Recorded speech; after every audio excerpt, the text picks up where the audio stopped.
Hey, what's up? This is Project Freelance, and I am your host, Kay Anagonio. Welcome back. If you haven't heard my voice before, well, buckle up. You're about to hear a lot of it.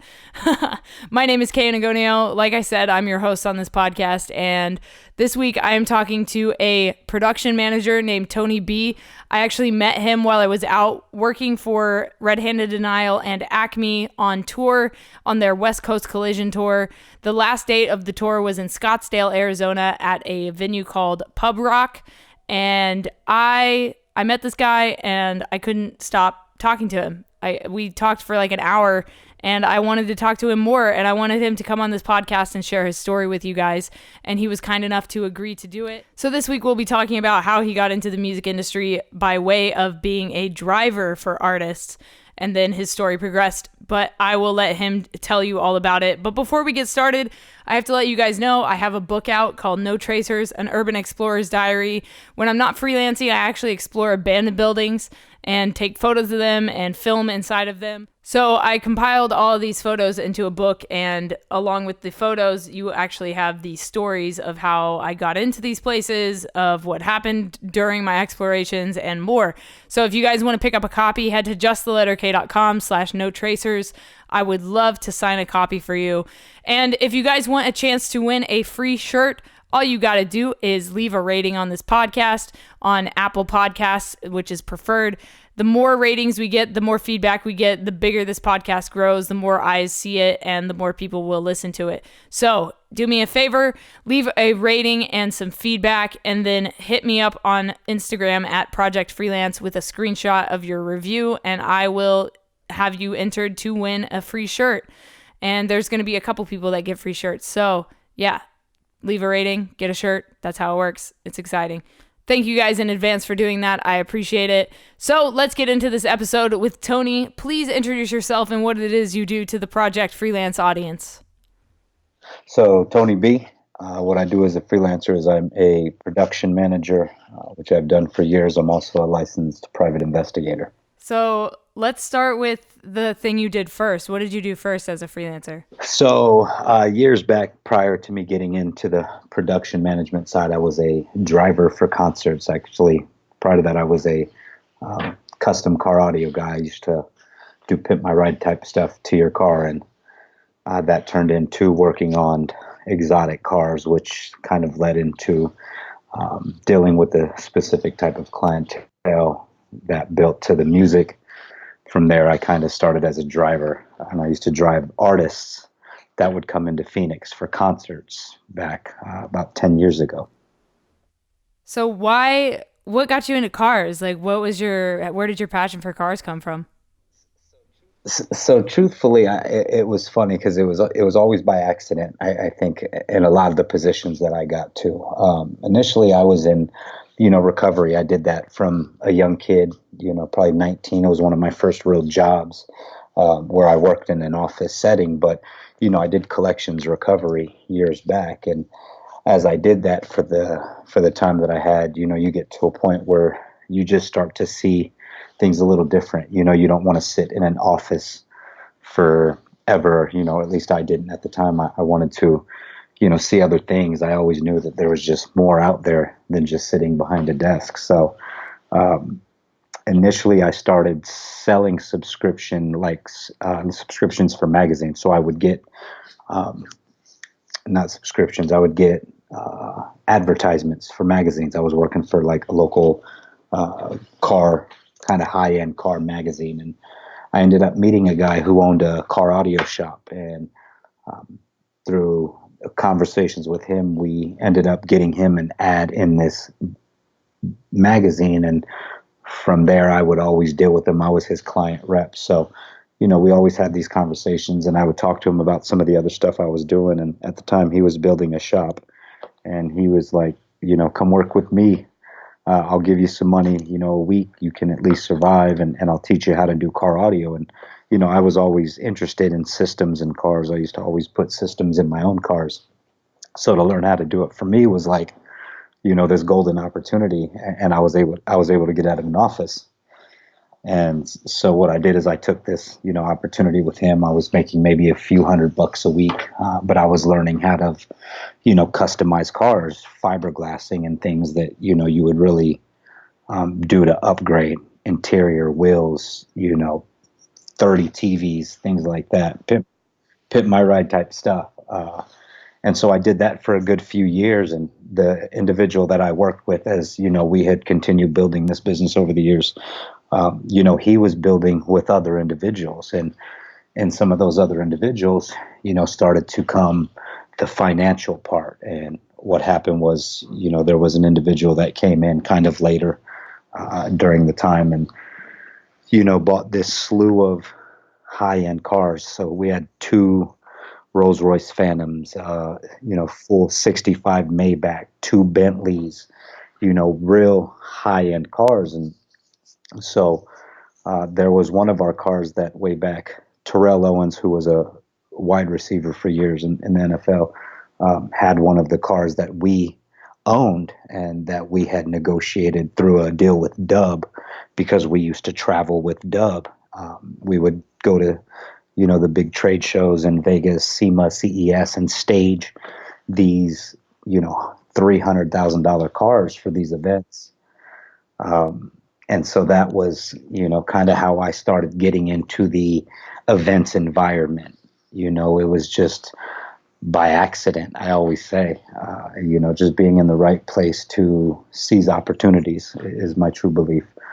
But what we would do is we would stage these cars, and then when we would get back to Phoenix, after these events, I became kind of responsible for getting us involved in things at home. And this is where I started making these connections with promoters, because the owner had suggested, hey, reach out to some of the people that are doing concerts, see if we could, stage our cars at those events. It was a big marketing thing for us.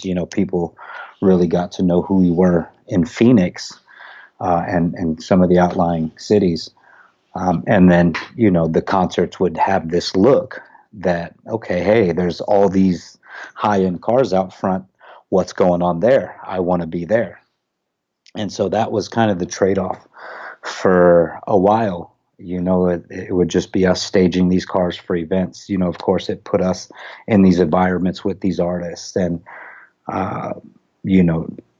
for years, that was kind of how it all started. And then what happened was, as that company started to go away, me being the, independent thinker that I am, as the cars, the owner of the company decided to liquidate, some of his assets, he had to leave. So what happened was I, had these opportunities to continue working with these promoters.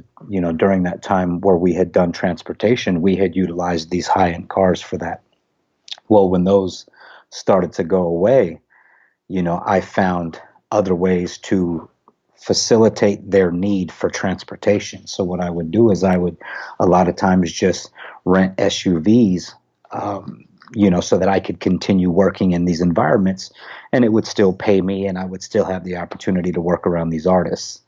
And so for years, that's how I, continued to remain in the environment. I became, a driver for concerts and for artists. And, for years I would just pick these artists up at the airport, drive them to their hotels, take them to their sound checks, to dinners, and made sure they got back to their shows. And, through that, I was able to build a lot of real good connections and, to network with people and, exchange numbers and just talk through a lot of things. And so one of the promoters that I had spent a lot of years with driving, eventually called me up, a lot of years later and said, hey, how would you like to work production? It's an individual by the name of Sean Hylian. Sean Healy is somebody who when I started driving for concerts, he was one of the first few people that gave me that opportunity. And, I was able to build with him over the years. Yeah, we had Sean on a podcast recently, and he also just for listeners out there, he was the promotion company, WeBookBands.com, for the tour that I just got off of with Red Handed Denial, ACME, and Kerbera. So I love Sean, and like he's got such a great heart, and I love that he is, you know, helping so many people and giving them opportunities. And so yeah, continue your story. So a funny story about Sean is Sean, you know, as you say, is a great guy, and you know, I always am very thankful to him, and I always try to convey that thankfulness to him, because he is somebody who really has afforded opportunities to a lot of people. And you know, I think back to when I was a driver for him. You know, we were bringing out the artists that you know now as these, you know, world world known artists, your Kendrick Lamar's, your Machine Gun Kelly's, these people that really utilized that initial platform and, you know, blew up. So he has been a big part of a lot of, you know, artists over the years, and just affording them the opportunity to get on shows, whether it's at a local level or whether it's at a national level. I mean, just having the resources he has, you know, is beneficial to a lot of people, and has been for a lot of years. But such a good guy. But, you know, for a while, even prior to me working production, I had started working with an artist, and I had been on the road a lot, working, you know, similar to what you had done, just kind of um, doing what was needed, you know, on the tour aspect of it, filling a specific role, but, you know, ultimately wearing a lot of hats and not really saying, well, this is what I do, because, you know, at any given moment that can change.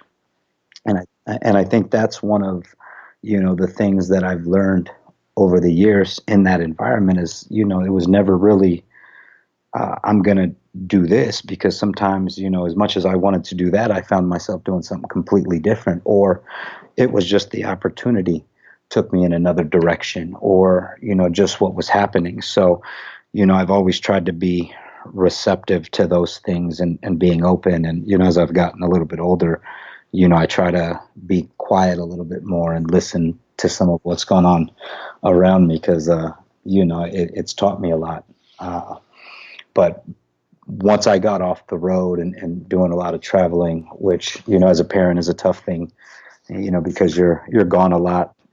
You know, if you do have kids at home, you have to sacrifice and balance a lot of things. So, you know, when I was home, I started doing production for concerts, and working, you know, with a lot of artists that even to date, you know, still continue to make music some 20 years later, you know, some of them, or even some artists that you barely hear of, you know, within the year. And next year there's somebody, you know, that you couldn't even have expected. You know, a lot of these artists that get to come out and get to go on these tours and whatnot, you know, you never really realize some of the opportunities that they have. And so, you know, being for me able to work around these environments, and, you know, being able to put on these shows, and see these, you know, up and coming artists in some instances, or these artists that have been doing this and just have this work ethic about them, almost keeps me on my toes, and lets me know that, you know, no matter what, there's always somebody there right next to you willing to either do what you weren't willing to do, or at least to work harder than you were. So it's made me continue to try and keep myself young to keep up with it all. But, you know, it's been a good opportunity. I've been able to learn how to just, you know, speak with people, network with people, you know, look at the things around me and the people around me, and appreciate them for their talents and values, and, you know, be able to rely on the people around you. I think that's one of the most important things as well, is, you know, trusting enough in the people around you that no matter what, you know, say I may not know how to do this, or I may not have all of the, you know, knowledge or resources, you know, this person next to me can fill that spot. So, you know, that's the other thing I think about the industry of music, or even whether it's an artist in production, promotion, knowing that you can rely on a lot of the people around you. And, even with your guys' tour, I know there was a language barrier for some of you guys, and,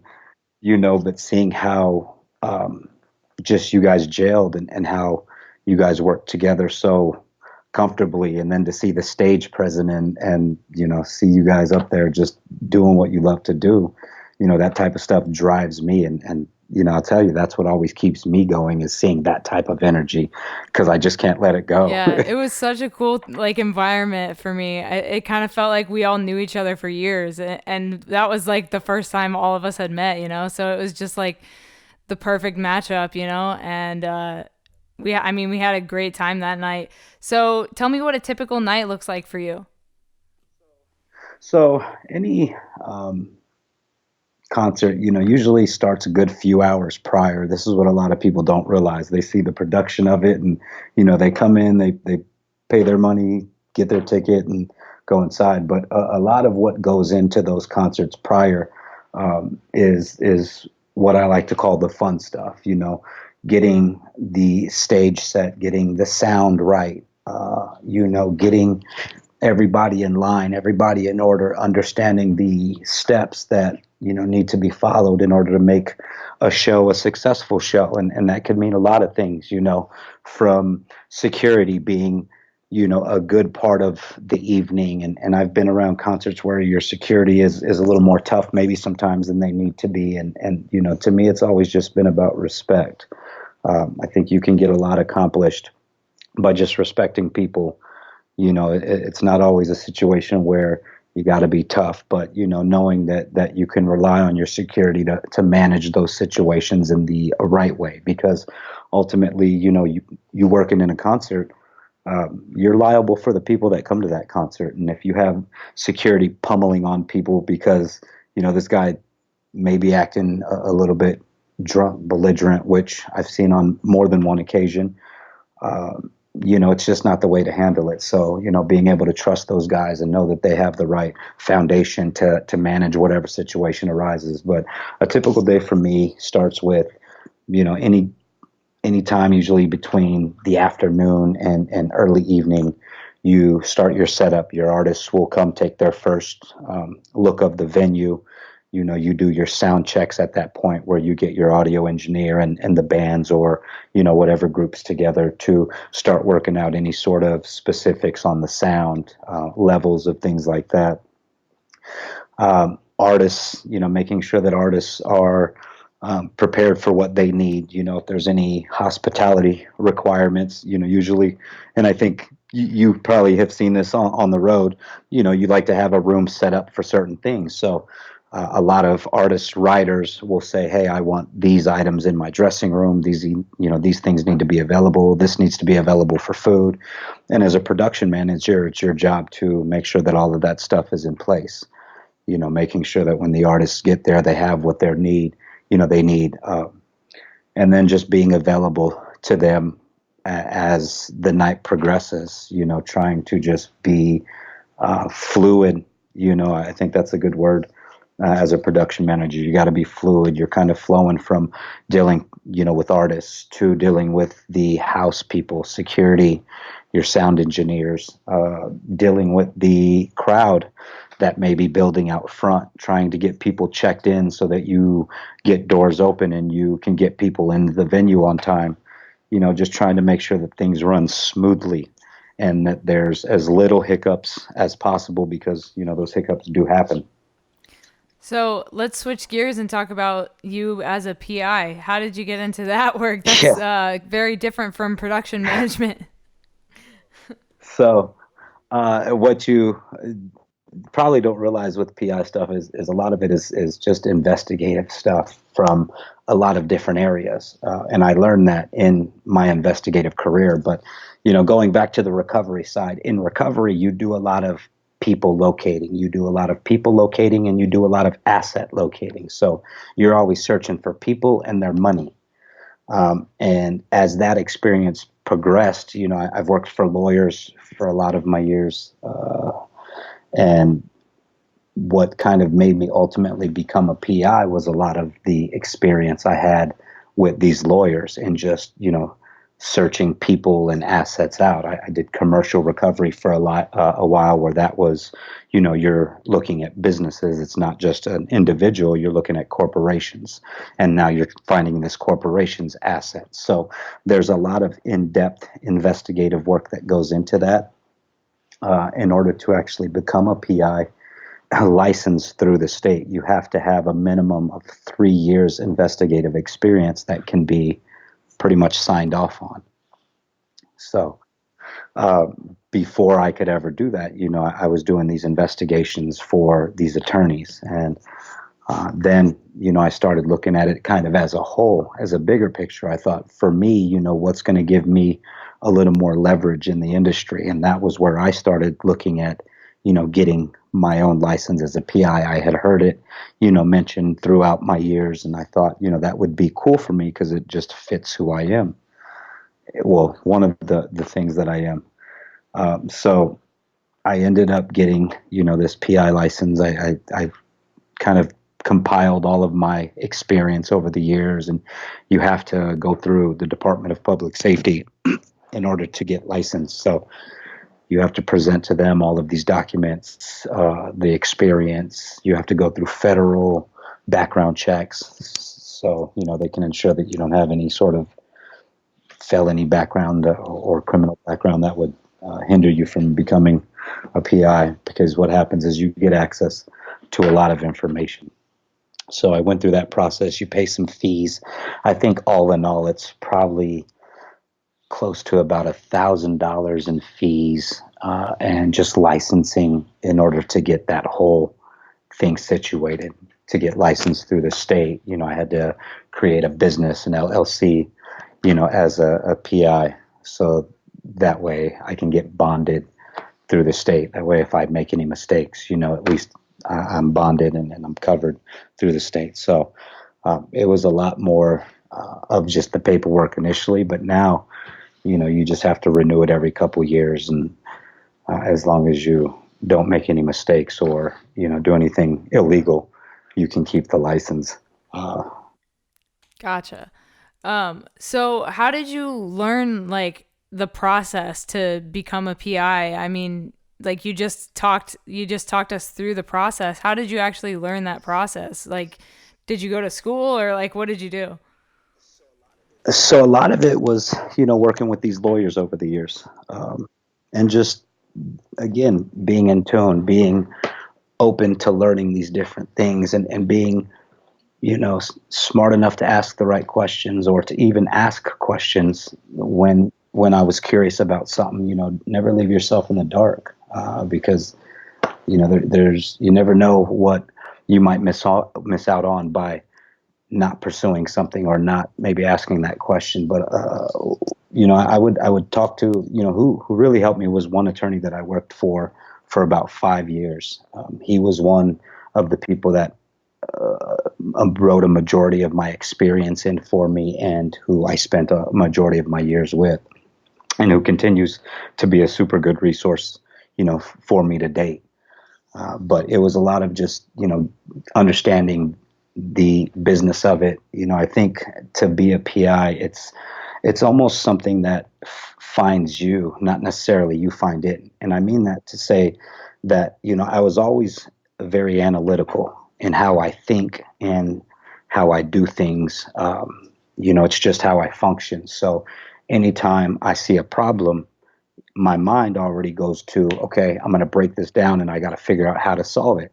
I'm a resolution guy. I always say I'm a resolution guy. So I like to see things completed. I like to see things solved. And that's always been me. I can remember from a young guy, wanting to do puzzles and things on computer that made you have to put together a room, and, instead of different types of games where you're just shooting things up. I liked more mind games. And so I found that as I got older, or as I matured,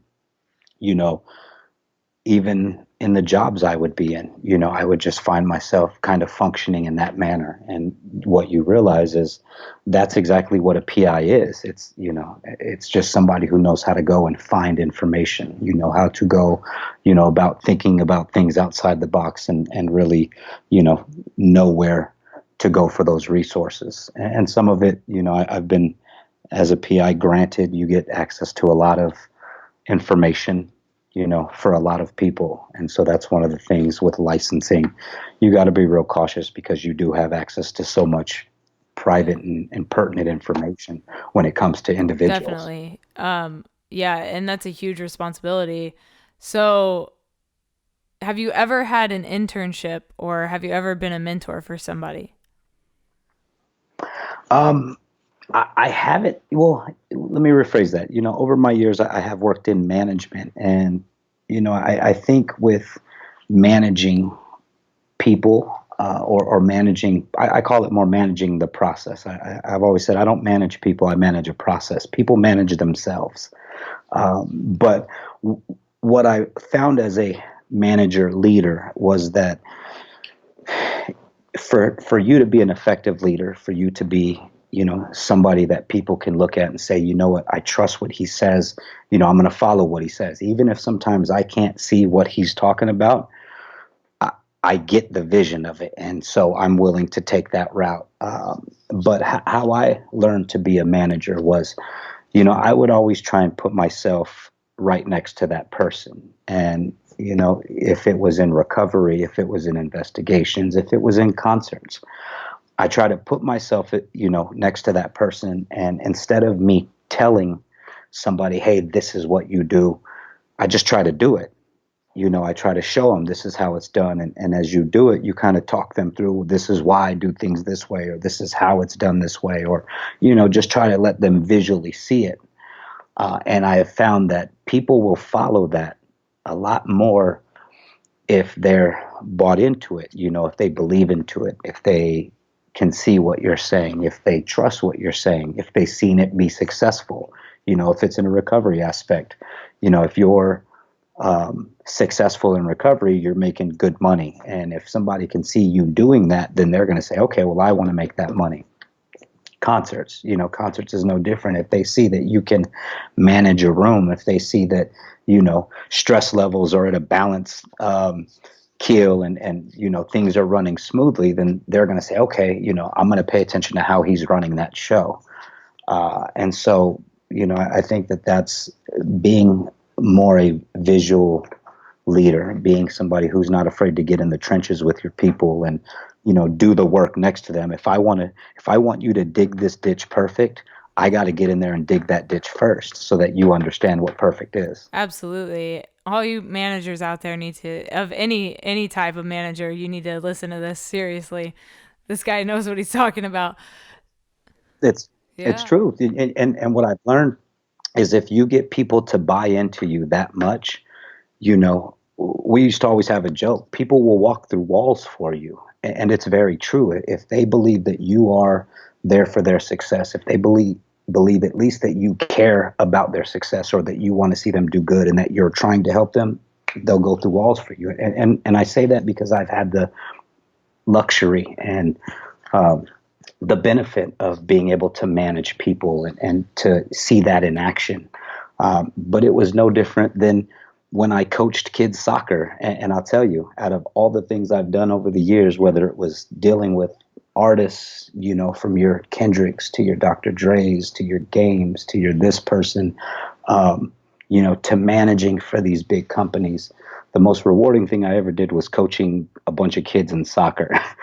uh, Truthfully, because that to me was the ultimate give back. That was how I ultimately felt like these kids really just want to be good at something. And so it's no different than that, just kind of being there so that they see exactly how things are done, and they can see it in action. And I think once you get that, you get buy-in from people, and that's really how you kind of can elevate not only the people around you, but yourself. Hey, if you ever write a book, I think you have a title. People will And walk through walls for you.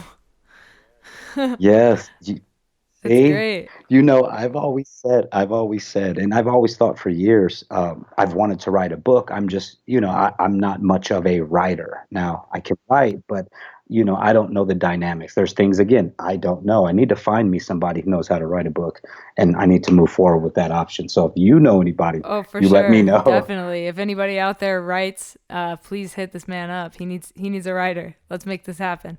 Yeah, Let's yeah, make for connections sure. here, guys. All right. So, what is something you know now that you wish you knew when you started? Oh, talk less and listen more. You know, I believe I've learned more as I've gotten older because I've learned to be more patient. I've learned to be more quiet. When I was younger, I was very high energy, want to be kind of the center of the room, things like that. And as I've gotten older, that's definitely almost the opposite side of the spectrum of who I am now. And as I've gotten to where I am now, I've had the ability to learn so much more. And I continue to learn even at where I am, not shutting my mind off and not, allowing myself to believe that I've learned it all, even at this point. So just continuing to stay open to the things around me because life continues to change, the world around us continues to change, the things and the way that things function, continue to change. So being open and receptive to those things, I think is something as I've gotten older, I've learned to do. I wish I would have done it more when I was younger. Cool. And if people want to hire you, find you, or talk to you more, where can they do that? So I do have my PI. It's AB Investigations AZ at gmail.com. I am also with Sean Healy Presents. You can find me on Instagram at Tony_UNIQ. And that's about it. I keep Instagram and my email for my business. If you want to reach out to me at either one of those, I usually am pretty responsive. And anything that anybody's ever got for questions, I try to be open to those because, I always say being able to give others knowledge is powerful. And, if I can help the next person, that's always, I think, what my goal has been here on this earth. So Awesome, man. Thank you for coming on to the podcast. I appreciate you having me. Thank you so much. He started driving bands and now he is a production manager. And that just goes to show you that there is so much room for growth and there is so much opportunity within the music industry. So if you are out there and you're trying to get into production, if you want to know more about production management, I hope this podcast helped you guys out. I hope it taught you something, and I hope that you take this information with you on your own career path. Thank you guys for listening to Project Freelance. Like I said, if you want a chance to win a free shirt, leave a rating, leave some feedback. Let me know what you think of this podcast. And lastly, I just want to let you guys know that if you would like to join the mailing list, go to justtheletterk.com. There will be a pop-up that comes up that asks you if you want to join the mailing list. On that mailing list, I sometimes send out emails of my blogs that I write. So whenever I travel, I take photos, I write a blog about it, and then I send that out to you guys. And there's also other things I talk about through my mailing list, whether it be my music, my film, or like I said, my blog posts. I would like you guys to be a part of that. So if you want to go ahead and join, go to justtheletterk.com and you can join there. All right, guys, I will talk to you next week on another episode of Project Freelance. Thank you for listening. Stay strong, keep enduring, go out and go create something.